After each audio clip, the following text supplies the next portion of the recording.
Tu sais, il y a un truc que moi, le boudin blanc à Noël, j'adore. Ouais, c'est bon. C'est compliqué à faire? Non, c'est très simple. Moi, je vais te donner une recette. Je vais vous donner une recette qui est très simple, rapide et efficace. D'accord. Et en plus, vous n'avez pas besoin de boyau. On va faire ça dans du film alimentaire. Ça va être très simple. C'est le boudin blanc pour les nuls, c'est maintenant. Alors, on va faire ce qu'on appelle un lait infusé. Un lait infusé, tu prends du lait, dedans tu mets un petit peu d'aromates, Ouais. tu mets un petit peu d'oignon, un petit peu de carotte, un petit peu de persil, un petit peu de thym. Tu peux après y ajouter un épice si tu veux. Alors, il y a des gens aussi qui mettent pourquoi pas quelques zestes d'orange. C'est très bon. Ouais. Nous, on va mettre un petit peu de vanille. Alors vous Très avez bon compris, aussi. c'est vraiment ce lait infusé qui va donner le caractère de votre boudin. Ouais, c'est ça? ça c'est exactement ça. Hyper important. Exactement ça. Parce Ok. qu'après, on va avoir de la viande de porc, on peut avoir Ouais. de l'épaule et on va avoir un petit peu de gras. Mais D'accord. c'est pas fondamentalement ça qui va donner le goût. Ce qui va donner le goût, c'est ça. Donc, Ça à c'est ne comme pas- un thé, c'est l'infusion. quoi. Exactement. D'accord, ok. On prend une gousse de vanille, on la coupe en deux, on récupère les grains et on la met également dans le lait infusé. Donc tu fais un boudin blanc vanille. Vanillé. Là, on va faire un boudin blanc légèrement vanillé. Mais on pourrait mettre écorce d'orange, vous voulez vraiment vous faire plaisir. Ah oui, alors là, faut pas hésiter. Hein. Pourquoi pas de la truffe, hein, c'est Noël. D'accord. Voilà. Ah, la truffe, quand on fait de la truffe, on la fait infuser dans le lait? On peut la faire infuser dans le lait, c'est là qu'elle prend sa saveur aussi. D'accord, excellent. Et pour infuser correctement, regarde, on va mettre juste un petit morceau de film alimentaire dessus. Et après, ça, on va le mettre quelques minutes au micro-ondes. D'accord, Voilà. on va le mettre au micro-ondes, mais on peut bien évidemment le faire à la casserole aussi. Hein. Bien sûr, bien sûr, bien sûr. L'essentiel, c'est quand même si vous mettez dans une casserole, vous mettez un film alimentaire dessus parce que l'idée, c'est que les saveurs, elles restent dans le lait. Petite buée qui va retomber et tout va rester à l'intérieur. C'est parti. Voilà, donc le lait, il est parfaitement infusé. Regarde, à l'intérieur, on va avoir la gousse de vanille, ça sent bon, c'est beau. T'as vu? Magnifique. C'est chouette. Hein. Allez, on Alors passe au ça, chinois. attention, ouais, on le passe au chinois, mais il va falloir qu'on le garde à une température supérieure à 45 degrés pour favoriser notre émulsion. Ça, c'est important. C'est une émulsion à chaud, c'est ça? une émulsion à D'accord. chaud. Ok, D'accord. super. Ok. Voilà, donc maintenant, tu vas pouvoir assaisonner ta viande blanche Alors tu la sonnes comme ça là. avec le sel. Voilà, donc on a pesé notre sel. Il y a des pesées ou pas? Oui, il y a des pesées, elles sont précises, mais il n'y a pas de problème. On pourrait mettre quoi? 15 grammes au kilo, l'équivalent? Pareil, on est sur 15 grammes au kilo, Ok. sur la masse totale finie. D'accord. Maintenant, tu vas mettre d'abord ta viande blanche en émulsion. Alors c'est quoi la viande blanche? La viande blanche, c'est de l'épaule. D'accord. Épaule de Épaule porc. coupée en petits cubes. Ou échine coupée en petits cubes. Ok. Et là, tu vas hacher une première fois. D'accord. Hop. Voilà, c'est bien haché. Après on fait quoi? On va mettre la matière grasse. Tu mets tout? Tout. Alors c'est quoi comme matière grasse? Gras de bardière. Moi, je travaille beaucoup avec le gras de bardière. Je trouve que c'est un gras qui est noble. Il est un petit peu plus dur que les autres à travailler, mais il est précieux pour moi. En goût c'est meilleur. En goût, c'est meilleur. Et puis, franchement, c'est un beau produit. Allez, c'est parti. Tac. Voilà. Maintenant, on va verser tout doucement un petit peu de lait, un petit peu de lait, un petit peu de lait, un petit peu de lait. À Lait chaud. à chaud, hein. 45-50 degrés. C'est l'idéal. D'accord, ok. C'est l'idéal. Tac. On y va. Tac. Voilà.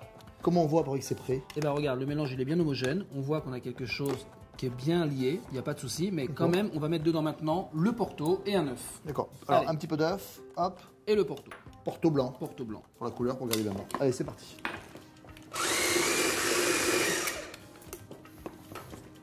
Voilà, regarde, là on est très bien. On n'est pas liquide, on n'est pas trop épais. On C'est est ça. semi-liquide. Presque consistant de crème pâtissière un peu. Exactement. D'accord. Et ça va être génial parce qu'on va pouvoir correctement le mouler en film alimentaire pour faire un beau boudin.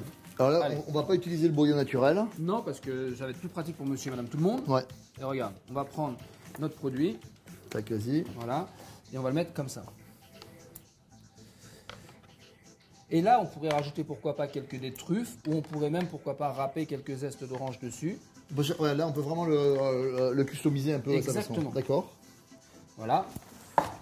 Et l'idée maintenant, ça va être de le mouler comme ça. Hop, et on va faire un joli boudin. Tac. Ah, vas-y, montre-nous là. Là, on roule notre boudin. Et après, sur les extrémités, deux solutions. Soit on va lier avec une ficelle à rôtir de Soit- chaque côté, Soit on fait un petit nœud. soit on fait un petit nœud. Si on a suffisamment de longueur au niveau du film, Ça. on fait un petit nœud de chaque côté de façon à avoir notre boudin en boyau, entre guillemets. Boyau synthétique. C'est ça.